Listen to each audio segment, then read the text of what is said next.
Crafting the skeleton file. Welcome to the first lesson in our exploit development series. In this module, we will build a complete stack-based buffer overflow exploit from scratch, targeting a real, vulnerable application.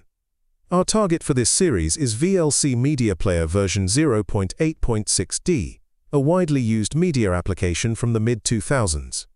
This specific version is vulnerable to a classic stack-based buffer overflow triggered through maliciously crafted subtitle files, particularly in the .ssa subtitle format. By manipulating how VLC parses these subtitle files, we'll gain control of the program's execution flow. Let's clarify one important point from the start. This is not a modern vulnerability. It has long been patched, and it won't bypass today's exploit mitigations like ASLR or DEP, and that's exactly why we've chosen it. When learning exploitation, we don't start with hardened targets. We start with vulnerable systems that expose the raw behavior of memory corruption without interference, so we can build an intuition for what's really happening in the stack, in the registers, and in memory. And make no mistake, the skills you gain from this process, from understanding buffer layouts, to manipulating EIP, to crafting shellcode, are far from obsolete. They're foundational. Without them, you can't truly understand modern exploit mitigations, let alone how to bypass them. Let's take a closer look at how VLC Media Player processes subtitle files and where the vulnerability lies. This diagram illustrates the internal journey of a malicious .ssa subtitle file as it is loaded by VLC 0.8.6d. On the left, we begin with a specially crafted subtitle file.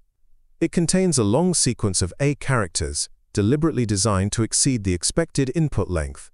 When VLC loads the file, it invokes its subtitle parsing routine. During parsing, VLC reads and processes several fields, including the text field within dialog lines. This text field is copied into a fixed-size buffer located on the stack. However, there's a critical flaw here. No proper bounds checking is performed during this copy operation. As a result, if our input is long enough, like thousands of characters, it overflows the stack buffer and spills into adjacent memory. This includes control structures such as the saved return address, or EIP, on 32-bit systems. This type of overflow creates a powerful opportunity. If we can overwrite EIP with a value we control, and if we place shellcode at a predictable location in memory, we can redirect execution flow and achieve arbitrary code execution. But before we jump ahead to complex steps like EIP control or shellcode injection, we begin with a simpler but crucial question. Can we reliably crash the application using controlled input?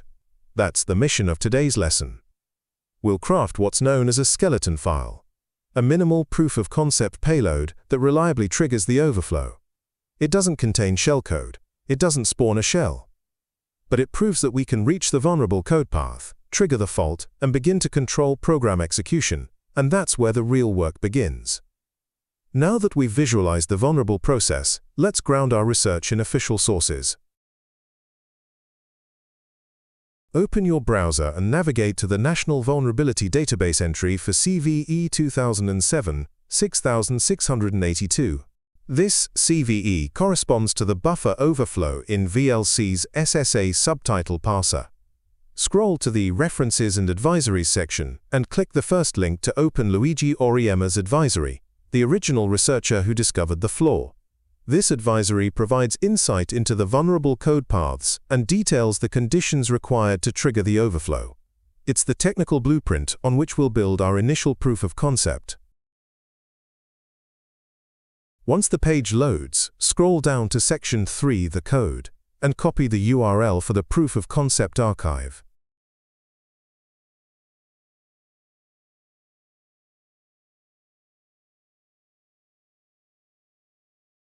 Back in your terminal, create a working directory and download the POC.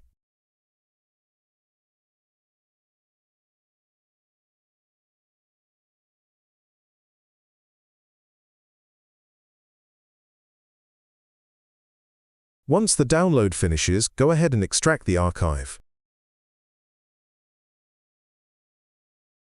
By listing the contents, we see that the original proof of concept comes with 3 files.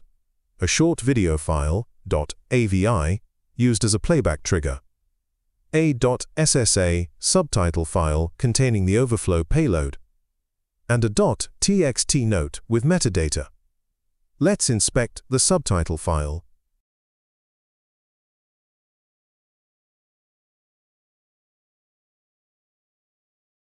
You'll see a standard SSA header, starting with script info and events, followed by a payload line containing thousands of repeated A characters. Let's measure how many characters we're working with.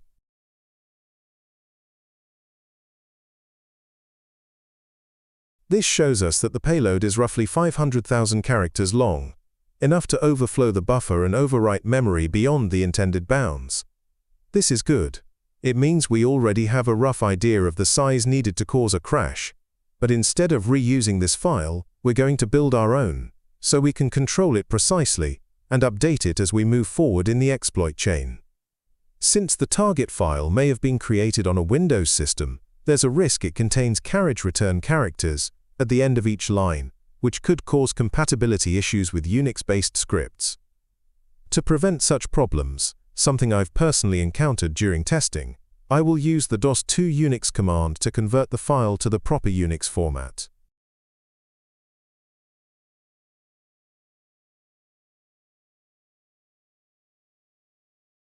We will start by cleaning up the file, by removing unnecessary details, using the cat command to set our delimiter to the A character and ask for the second field. Then I will export the outcome to a new file that I will call skeleton.py. Now we can start writing the script. To save time, I will use the syd command to prepend lead plus equals at the beginning of each line and append a line break at the end, in order to construct a multi-line string in Python. Since bash opens the output file for writing before sed can read from it, which would result in an empty file, I will pipe the output into sponge, which waits to read the entire input before writing it back to the original file. If you deem sponge useful for your workflow, you can install it using the apt-install more utils command.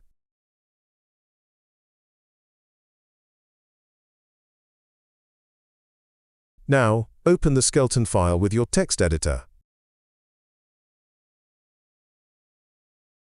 Start with the shebang line.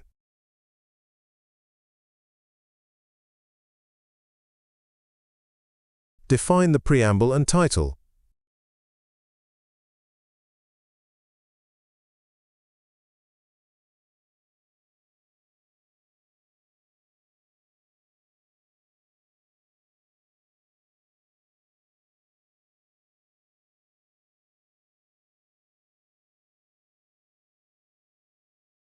Then, a minor adjustment to the last entry.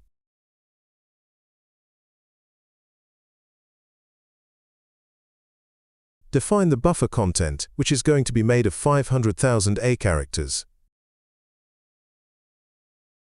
Next, concatenate the exploit elements.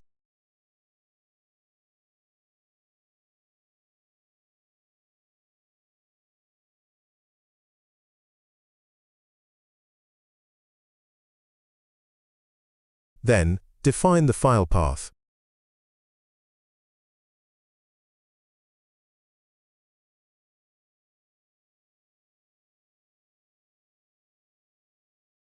Finally, write the payload to a new .ssa file.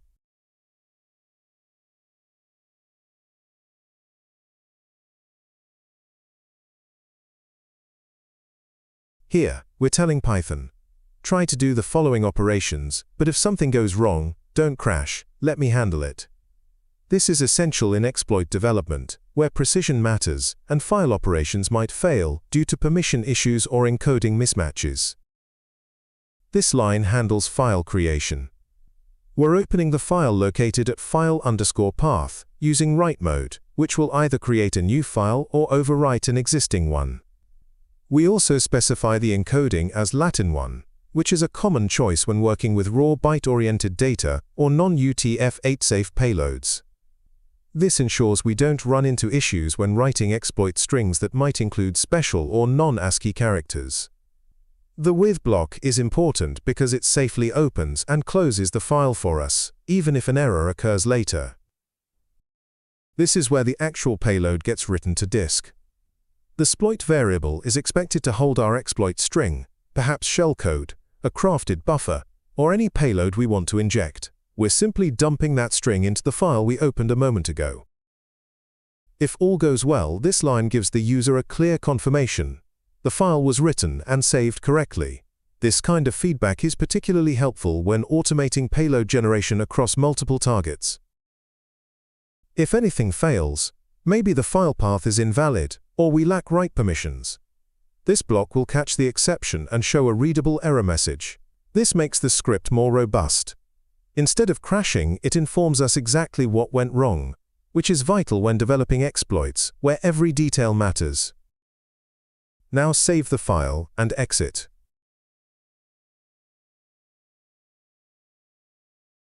Before we continue, I'm going to clean up the directory by deleting any files that start with the word VLC. This way, only our skeleton.py file will be left, keeping things tidy. Now add executable permissions to your file.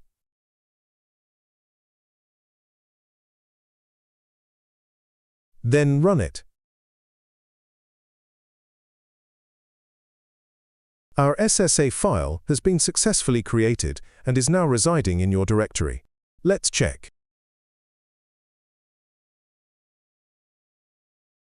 And here we are.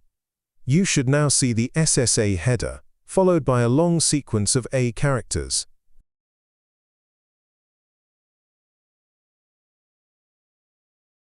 Congratulations! You have now transformed the original POC into a clean, customizable Python script that generates a controlled buffer overflow in VLC. In Lesson 2, we will verify that the crash occurs reliably. From there, we will determine the exact offset needed to overwrite EIP. See you in the next lesson.